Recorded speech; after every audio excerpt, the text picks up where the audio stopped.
Aujourd'hui, nous voyons au moyen d'un miroir, d'une manière obscure, mais alors nous verrons face à face. Aujourd'hui, je connais en partie, mais alors je connaîtrai comme j'ai été connu. 1 Corinthiens 13, 12. Il sait tout à notre sujet. Il connaît notre passé, notre présent et notre avenir. Il connaît nos pensées et il sait tout ce que nous faisons. Quand nous le verrons, nous connaîtrons tout. Au ciel, il n'y aura aucune question. Nous connaîtrons toute personne et toute chose. Là, il n'y aura plus d'étrangers. Nous constatons que les 4 êtres vivants avaient des apparences différentes dans le livre de l'Apocalypse. Le premier être vivant était semblable à un lion, le second à un veau, le troisième avait la face d'un homme et le quatrième être vivant était semblable à un aigle qui vole. Ces 4 êtres vivants symbolisent les 4 principales caractéristiques de notre Seigneur Jésus-Christ. Le lion représente la royauté du Seigneur Jésus. Le lion est appelé le roi des animaux. Il représente la force et le courage. Lorsque le lion traverse une rivière, il avance en ligne droite. Même si le courant de la rivière est rapide, il ne suivra pas des chemins détournés.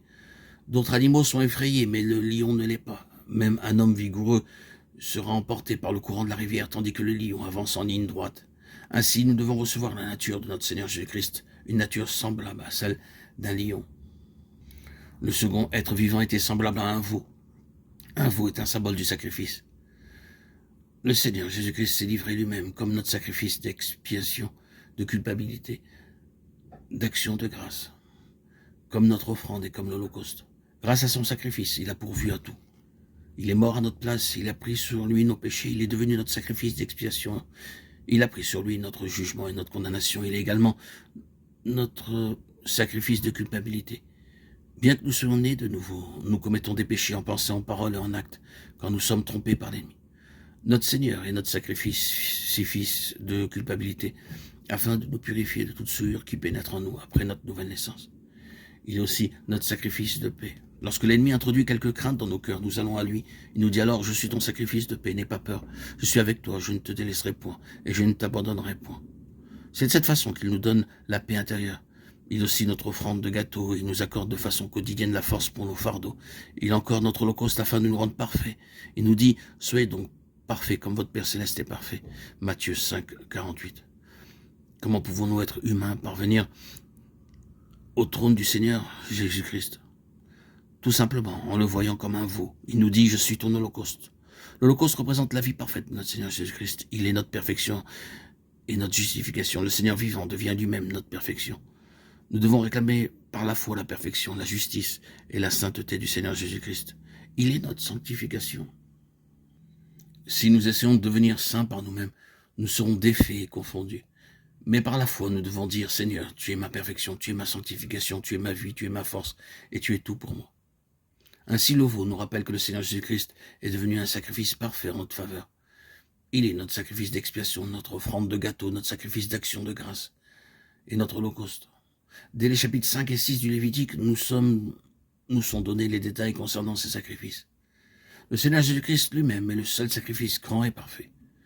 Nous pouvons aller à lui et lui dire, Seigneur, je suis souillé par mes pensées, mes paroles, mes actions. Veuille me laver, me purifier et m'épurer dans ton sang précieux. C'est de cette façon que nous pouvons réclamer jour après jour son sang précieux pour notre purification. Le veau nous rappelle aussi que le Seigneur est celui qui porte nos fardeaux. Nous pouvons nous décharger sur lui de tous nos fardeaux. Déchargez-vous sur lui de tous vos soucis, car lui-même prend soin de vous. 1 Pierre 5, 7. Il peut porter nos fardeaux personnels, familiaux et ceux de l'Église, et nous accorde une grâce et une force supplémentaires pour porter nos fardeaux.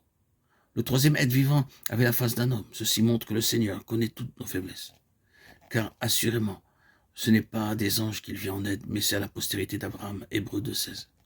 Si le Seigneur avait voulu, il aurait pu venir dans ce monde sous la forme d'un ange.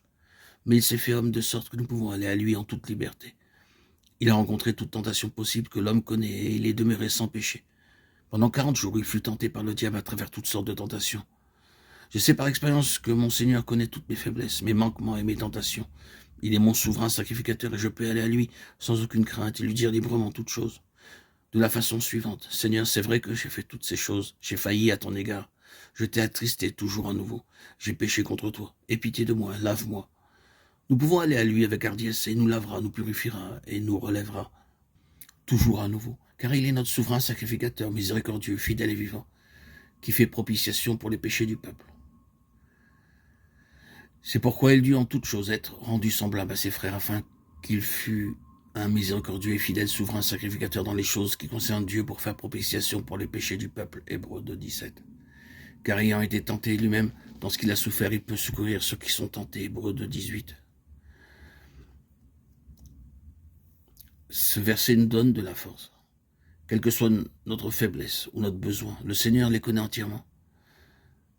Dans le même but, Dieu s'est fait homme et est devenu un miséricordieux et fidèle souverain sacrificateur afin de nous accorder la paix et de nous élever. Tandis que nous venons à lui, il nous dit « Je ne te condamne pas, va et ne pêche plus ». Quel sauveur! Le quatrième être vivant était semblable à un aigle qui vole. L'aigle vole très haut et bâtit son nid en des endroits élevés. Quand les jeunes aigles sont nés, la femelle casse le nid, les aiglons tombent du nid brisé, Deutéronome 32:11.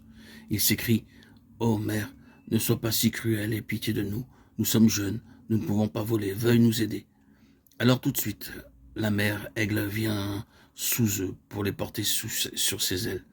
Après avoir volé une certaine distance, elle les lâche de nouveau, puis les reprend sur ses ailes. Elle accomplit ceci à maintes reprises, de sorte que les aiglons apprennent à voler très haut. C'est aussi le plan de Dieu. Il brise nos plans et enlève nos amis, nos relations, tout ce que nous possédons pour nous aider à voler très haut et à chevaucher sur les lieux élevés. De là, nous pouvons contempler sa beauté et sa gloire. Le Seigneur brise tous nos plans. Il enlève nos amis, jusqu'à même notre argent. Et c'est de cette façon que nous apprenons à voler haut et que nous apprenons aussi à mettre une pleine confiance en notre Seigneur, à venir à lui parler et à lui obéir. Dieu devient alors tout pour nous. Ceci donc est le message des 4 êtres vivants cités dans le livre de l'Apocalypse. Le lion, c'est reconnaître dans nos vies la royauté du Seigneur Jésus-Christ. Le veau, c'est s'approprier son sacrifice parfait en vue de la purification quotidienne et se décharger sur lui de tout fardeau. L'homme, c'est réclamer la victoire sur toute tentation à notre souverain sacrificateur céleste, qui fut tenté de toutes les façons comme nous le sommes, et qui cependant est demeuré sans péché. Et enfin, l'aigle, c'est être prêt à entrer dans le plan du Seigneur. Que le Seigneur nous aide tous à vaincre et à être ainsi qualifiés pour être avec lui sur son trône.